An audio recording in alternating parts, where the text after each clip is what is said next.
ನೀವು ಕಟಕ ರಾಶಿಯವರ ಹಾಗಿದ್ದರೆ ಈ ವಿಡಿಯೋ ನಿಮಗಾಗಿ ವೀಕ್ಷಕರೇ. ಆಗಸ್ಟ್ ತಿಂಗಳಲ್ಲಿ ಕಟಕ ರಾಶಿಯವರಿಗೆ ಇರುವಂಥ ಅದೃಷ್ಟಗಳೇನು, ನಷ್ಟಗಳೇನು ಅನ್ನೋದನ್ನು ಪರಿಪೂರ್ಣವಾಗಿ ಈ ವಿಡಿಯೋ ತಿಳಿಸ್ಕೊಡ್ತೀನಿ. ಅದಕ್ಕೂ ಮುಂಚೆ ನಮ್ಮ ಪೇಜ್ನ ಈ ಕೂಡಲೇ ಫಾಲೋ ಮಾಡ್ಕೊಳ್ಳಿ, ಲೈಕ್ ಮಾಡಿ ಮತ್ತು ಆದಷ್ಟು ಈ ವಿಡಿಯೋನ ಶೇರ್ ಮಾಡ್ತಾ ಬನ್ನಿ. ಕಟಕ ರಾಶಿಯವರಿಗೆ ಆಗಸ್ಟ್ ತಿಂಗಳಲ್ಲಿ ಏನಪ್ಪ ಅಂತ ಹೇಳಿದ್ರೆ, ವೃತ್ತಿ ಮತ್ತು ಉದ್ಯೋಗ ವಿಚಾರದಲ್ಲಿ ಕೆಲಸದ ಜಾಗದಲ್ಲಿ ನಿಮಗೆ ಗೌರವ ಹೆಚ್ಚಾಗುವಂಥದ್ದು ಮತ್ತು ನಿಮ್ಮ ಹೈಯರ್ ಅಥಾರಿಟಿಗಳು ನಿಮ್ಮ ಪರಿಶ್ರಮವನ್ನು ಗುರುತಿಸುವಂತಕ್ಕಂಥ ಕಾರ್ಯ ಈ ತಿಂಗಳಲ್ಲಿ ಆಗುತ್ತೆ. ನಿಮ್ಮ ಕೆಲಸ ಮಾಡುವಂಥ ಜಾಗದಲ್ಲಿ ನಿಮಗಿರುವಂತಕ್ಕಂಥ ಪ್ರಾಮುಖ್ಯತೆ ನಿಮ್ಮ ಅಕ್ಕಪಕ್ಕದವರಿಗೆ ತಿಳಿಯುವಂಥದ್ದಾಗಿರಬಹುದು. ಮತ್ತು ಉದ್ಯಮಿಗಳಿಗೆ ಹೂಡಿಕೆ ಮಾಡಲಿಕ್ಕೆ, ವ್ಯವಹಾರಗಳನ್ನು ವಿಸ್ತರಿಸಲಿಕ್ಕೆ ಈ ತಿಂಗಳು ಅತ್ಯಂತ ಶುಭದಾಯಕವಾಗಿದೆ. ಮತ್ತು ನಿಮಗೆ ಯಾವುದೇ ಒಂದು ಬಾಕಿ ಹಣ ಬರಬೇಕು ಅನ್ನೋದಿದ್ರೂ ಕೂಡ ಅದು ನಿಮ್ಮ ಈ ತಿಂಗಳು ಕೈ ಸೇರುವಂತಕ್ಕಂಥ ಸಾಧ್ಯತೆಗಳು ಹೆಚ್ಚಿದೆ. ಇನ್ನು ಹಣಕಾಸಿನ ವಿಚಾರ ಅಂತ ಬಂದಾಗ ಫಿನಾನ್ಷಿಯಲ್ ಡಿಪಾರ್ಟ್ಮೆಂಟು ತುಂಬ ಸ್ಟ್ರಾಂಗ್ ಆಗಿರುವಂಥದ್ದಾಗಿರ್ಬೋದು. ಆರ್ಥಿಕ ಮುಗ್ಗಟ್ಟುಗಳು ಸ್ವಲ್ಪ ನಿಮಗೆ ದೂರ ಆಗ್ತಕ್ಕಂಥದ್ದು.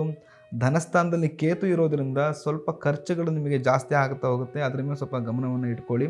ನಂತರವಾಗಿ ಬರಬೇಕಾಗಿರೋ ಹಣಗಳೇನಾಗುತ್ತೆ ನಿಮಗೆ ಇನ್ ಟೈಮಲ್ಲಿ ಬರಲಿಕ್ಕೆ ಸ್ವಲ್ಪ ಲೇಟ್ ಆಗ್ಬೋದು, ಅದರ ಮೇಲೆ ಸ್ವಲ್ಪ ಎಚ್ಚರಿಕೆ ಇರಲಿ.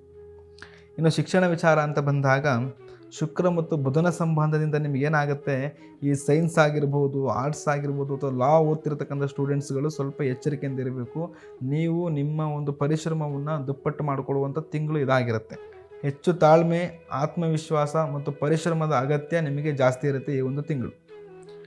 ನಂತರ ಕುಟುಂಬ ಮತ್ತು ವೈವಾಹಿಕ ಜೀವನ ಅಂತ ಬಂದಾಗ ಸಪ್ತಮಾಧಿಪತಿ ಶನಿಯೊಟ್ಟಿಗೆ ಚಂದ್ರನಿರೋದ್ರಿಂದ ವಿಷಯೋಗ ಪ್ರಾರಂಭ ಆಗಿರೋದು.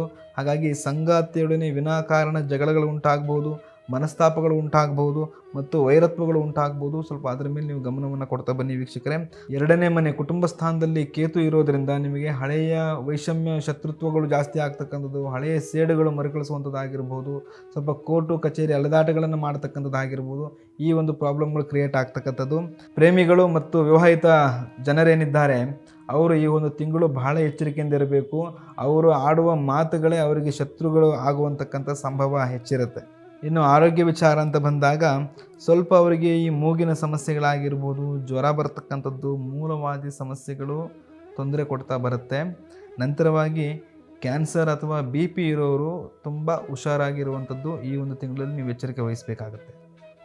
ಇನ್ನು ಪರಿಹಾರ ಅಂತ ಬಂದಾಗ ವೀಕ್ಷಕರೇ, ಸುಬ್ರಹ್ಮಣ್ಯ ಸ್ವಾಮಿ ಹಾಗೂ ಶನಿದೇವರ ಆರಾಧನೆ ಬಹಳ ಅತ್ಯವಶ್ಯಕ ಆಗಿರ್ತಕ್ಕಂಥದ್ದು. ನಂತರವಾಗಿ ಪುಬ್ಬ ನಕ್ಷತ್ರ ಯಾವಾಗಿರುತ್ತೋ ಆ ದಿನ ನೀವು ನವಗ್ರಹ ದೇವಸ್ಥಾನಕ್ಕೆ ತೊಗರಿಯನ್ನು ದಾನ ಮಾಡೋದು ಬಹಳ ಒಳ್ಳೆಯ ಒಂದು ಪ್ರಭಾವವನ್ನು ನಿಮಗೆ ಉಂಟು ಮಾಡುತ್ತೆ.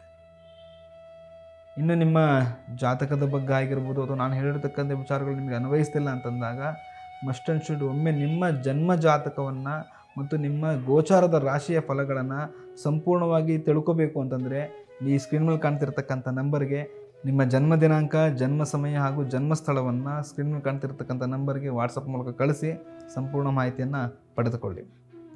ಧನ್ಯವಾದಗಳು.